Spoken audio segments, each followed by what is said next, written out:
Welcome to our channel, where we delve into the eerie and unexplained. As the Hungry Ghost Festival approaches, the line between our world and the spirit world blurs.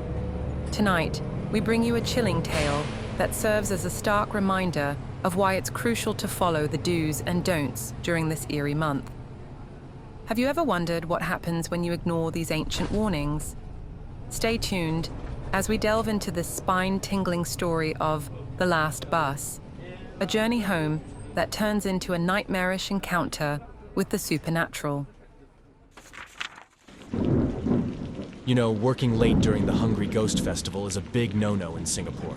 I should have known better, but deadlines don't care about traditions, and there I was, catching the last bus home, exhausted and a bit uneasy. As if it wasn't enough, the rain had been hammering down relentlessly for hours. By the time I packed up and left, the streets were slick with water, and the city was cloaked in an eerie, rainy darkness. I stumbled onto the double-decker bus just in time. It was odd. Usually, the last bus is a single deck since not too many people ride at this hour, but I was surprised to encounter a double-decker this time around. It was one of the old buses where it didn't announce the stops ahead, so it's best to keep one's eyes peeled, else one will miss out their stop. There were maybe a few people at the lower deck, all sitting quietly, either listening to music, watching videos on their phone, or sleeping. As I was about to go up the stairs to the upper deck, the sign said there were only 4 seats left, but as I climbed up the stairs, I realized it was almost empty.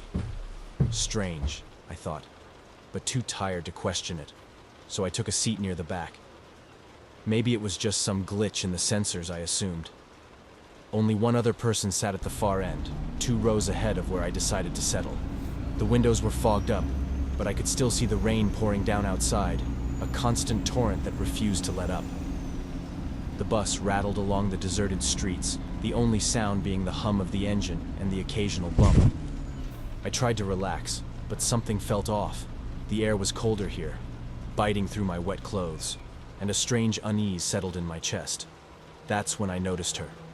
She was sitting still, her figure obscured by long black hair that fell like a curtain over her face. She was dressed in traditional Chinese attire, the kind you might see at a temple or in an old photograph. I squinted through the dim light, trying to make out her features, but something was off.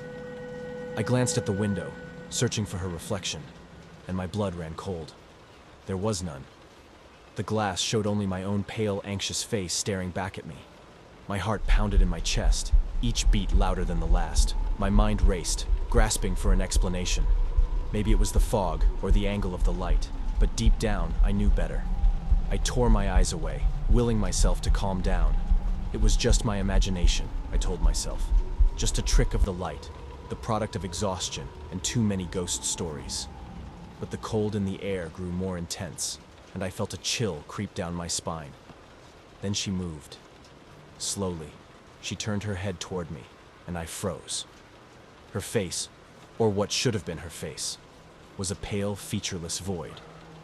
No eyes, no nose, no mouth. Just smooth, unbroken skin that seemed to stare into the depths of my soul. My breath caught in my throat, and I gripped the edge of my seat, too terrified to look away. And then, in a voice that seemed to echo from everywhere and nowhere, she spoke. Why did you forget me? The bus hit another bump, and when I looked back, she was gone. I scanned the upper deck frantically, but there was no sign of her. The whole upper deck was empty, except for me. I felt a cold sweat break out on my forehead. I decided to move downstairs, thinking maybe I'd feel safer with the driver in sight. As I descended, I noticed the sign again, seats available, 4. How could that be? The upper deck was nearly empty. My mind raced with possibilities, none of them comforting. I took a seat near the driver, who gave me a brief, weary glance. The cold feeling followed me, like a dark cloud hovering just out of reach. I looked back up the stairs, half expecting to see her again, but there was nothing, just the empty, eerie silence. I tried to shake off the unease by focusing on my phone, scrolling mindlessly through social media. But every so often, I would feel a chill run down my spine, like someone was watching me. The bus's interior lights flickered occasionally, casting strange shadows that seemed to dance on the walls. Each flicker heightened my anxiety. And then I heard it again, faint and distant, like a whisper carried on the wind. Why did you forget me? I frantically pressed the bell, not caring anymore if the next stop is at my house or not. I leapt out of the bus as soon as it slowed at the next stop, practically throwing myself out into the rain. The door hissed shut behind me, and I watched the bus disappear into the storm, its taillights fading into the dark. My legs trembled as I stood there, drenched and shivering, my mind replaying the events over and over. As I reached home, I stumbled inside, not caring that I was dripping water all over the floor. The house was dark, silent except for the rain drumming against the windows. I leaned against the wall, trying to catch my breath, trying to shake off the feeling of dread that clung to me. That's when I saw it. The old family photo on the wall. I'd passed it 1,000 times before without a second thought. But tonight, it stopped me in my tracks. The girl in the photo, standing next to a younger version of myself, was wearing the same traditional Chinese attire, the same one I'd seen on the bus. My heart sank as long-buried memories came rushing back. She was my sister. She had been wearing her school play costume that day. We were on our way when a bus, out of control, came speeding toward us. In a split second, she pushed me out of harm's way and was hit instead, sacrificing herself to save me. The realization hit me like a ton of bricks. The ghost on the bus, she'd been trying to reach me. I had forgotten her, forgotten the sacrifice she made for me, and now she had come back, not out of anger, but out of longing to be remembered. My hands shook as I gathered offerings, incense, food, and paper money, and made my way to the nearest altar.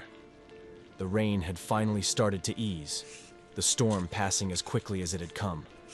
I lit the incense with trembling hands, placing it carefully before the altar.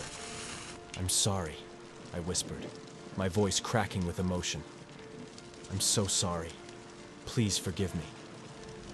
As the smoke from the incense curled up into the night air, I felt a strange sense of peace settle over me.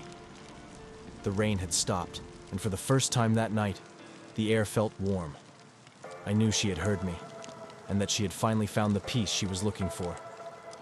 I stood there for a long time, watching the smoke rise and disappear into the night, grateful that I had the chance to remember her, and to make things right. If you ever find yourself catching the last bus during the Hungry Ghost Festival, be mindful of the empty seats. You never know who, or what, might be riding with you. Thanks for watching. If you enjoyed this video, please give it a thumbs up and share it with your friends. Remember, the spirits are watching, and they don't take kindly to being forgotten.